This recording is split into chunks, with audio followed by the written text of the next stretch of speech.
Picture this. August 28, 2003, Erie, Pennsylvania. Brian Wells, a 46-year-old pizza delivery guy, is on what seems like a routine run to deliver 2 large pizzas to a remote radio tower. Sounds normal enough, right? Except what starts as an average day for Brian quickly turns into one of the most bizarre and terrifying criminal plots in modern history.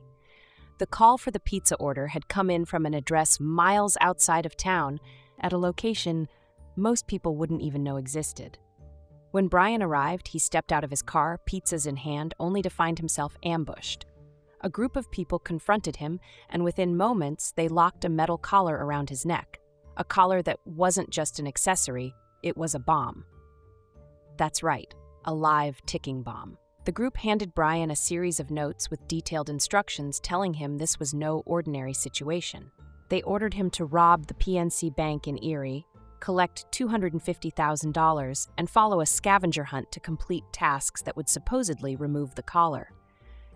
The notes warned him not to involve the police or try anything clever because the bomb could detonate at any moment. Brian, terrified and with no real choice, drove to the bank. The scene must have been surreal for the employees when he walked in.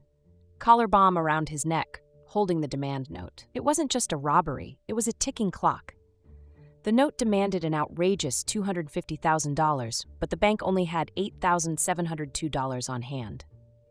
Brian collected the cash, walked out, and drove off, all while the bomb stayed securely locked around his neck. But here's where the plan started falling apart. The police caught up with Brian just minutes after he left the bank, cornering him in a nearby parking lot.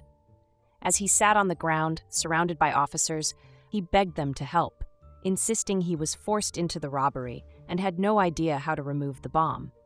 The device, however, started beeping, a haunting reminder that time was running out. In an unthinkable turn of events, the bomb detonated before the bomb squad could arrive. The explosion was devastating, leaving Brian lifeless and investigators stunned. What they thought might be a standard robbery gone wrong was clearly something much darker, much more complex. As investigators stared at the wreckage in that Erie parking lot, they knew they weren't just dealing with a robbery. This was a meticulously crafted crime, one that had layers of planning and an unsettling level of cruelty. But the big question was, who would orchestrate something so elaborate and horrifying? And why choose Brian Wells, a pizza delivery guy, as the key player in this twisted plot? Their first real lead came from the handwritten notes found in Brian's car. These weren't just simple instructions, they read like a deranged scavenger hunt. There were multiple pages detailing step-by-step tasks Brian was supposed to complete after robbing the bank. These included finding hidden keys to unlock the collar and traveling to specific locations marked on a crude map. The notes even included warnings about calling the police. If you contact authorities, you will die. Charming. But here's the thing. Experts quickly realized that the bomb was rigged to explode no matter what Brian did. The scavenger hunt? A cruel ruse designed to give him false hope while the real masterminds stayed safely in the shadows. The complexity of the bomb itself was another chilling clue. It wasn't just a random hodgepodge of wires. It was a sophisticated device, the kind of thing that required serious technical skills to build. This wasn't a spur-of-the-moment crime. It was planned down to the last wire. As the investigation gained steam, police started piecing together Brian's final hours. They discovered that before heading to the bank, he had made that fateful pizza delivery to a remote location near a radio tower. It was here, investigators believed, that Brian was ambushed by the perpetrators. But who were they? And what kind of people could come up with such a sadistic plan? The case took its first major twist when a man named Bill Rothstein entered the picture. Rothstein, a handyman and former schoolteacher, lived near the radio tower and seemed to have a knack for being in the wrong place at the wrong time. Just weeks after Brian's death, Rothstein called the police with a bizarre confession. He had a dead body in his freezer. That's right, in his freezer. The body belonged to James Roden, Rothstein's roommate and occasional friend. According to Rothstein, Roden had been killed by none other than Marjorie Diehl-Armstrong, a name that would soon become central to this whole twisted tale. Marjorie Rothstein claimed had killed Roden because he was going to talk about the collar bomb plot. To make matters even stranger, Rothstein admitted to helping Marjorie dispose of the body, but insisted he had no involvement in the bank robbery. Investigators didn't buy Rothstein's claim of innocence. For starters, he was a mechanical whiz with the skills to build something as intricate as the bomb. And his proximity to the radio tower made it impossible to ignore him as a suspect. But Rothstein, calm and calculating, stuck to his story. Unfortunately for him, Marjorie wasn't exactly the kind of person to keep quiet when the walls started closing in. As the focus shifted to Marjorie, things got even more bizarre. Known around Erie for her erratic behavior and sharp intelligence, she had a history of manipulation and violence.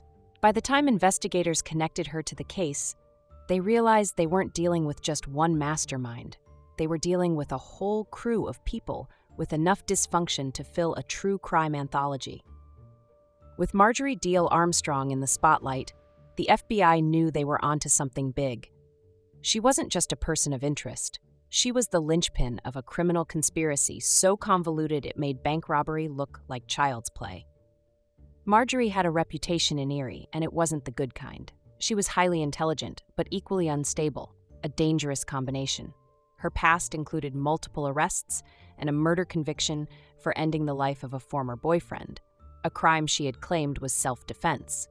Spoiler, it wasn't. Marjorie was brought in for questioning, and true to her reputation, she didn't exactly play it cool.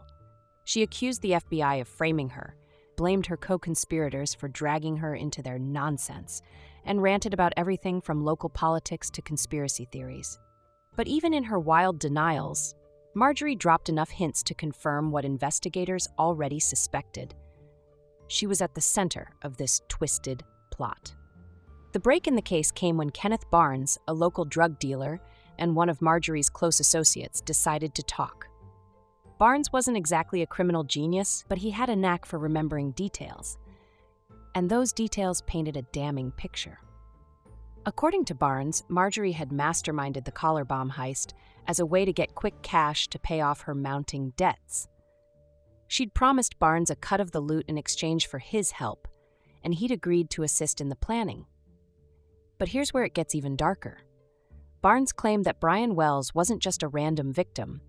He may have been involved in the planning, at least initially. According to Barnes, Brian had been told he'd be part of a fake robbery, unaware that the bomb was real. It wasn't until the collar was locked around his neck that he realized the true danger he was in. Whether or not Brian was a willing participant remains one of the most controversial aspects of the case, but Barnes's testimony left no doubt about the group's twisted intentions. With Barnes' cooperation, the FBI began connecting the dots. Marjorie had allegedly recruited Rothstein to build the bomb, knowing his mechanical skills would make him invaluable. Rothstein, in turn, had brought in Roden, who later became a liability when he threatened to go to the police. Marjorie's solution? Get rid of him. Rothstein helped her hide the body, but his decision to call the police and confess after the fact threw the whole operation into chaos. By 2005, Marjorie was formally charged in connection to the collar bomb heist. During her trial, she tried every trick in the book, feigning mental illness, blaming her accomplices, and claiming the entire case was a setup. None of it worked. The evidence was overwhelming, and the testimony from Barnes sealed her fate. She was convicted and sentenced to life in prison without parole. Kenneth Barnes, in exchange for his cooperation, received a reduced sentence, while Rothstein escaped justice by dying of cancer before charges could be brought against him. As for Brian Wells, the lingering question of whether he was a victim or an unwitting accomplice continues to haunt this case.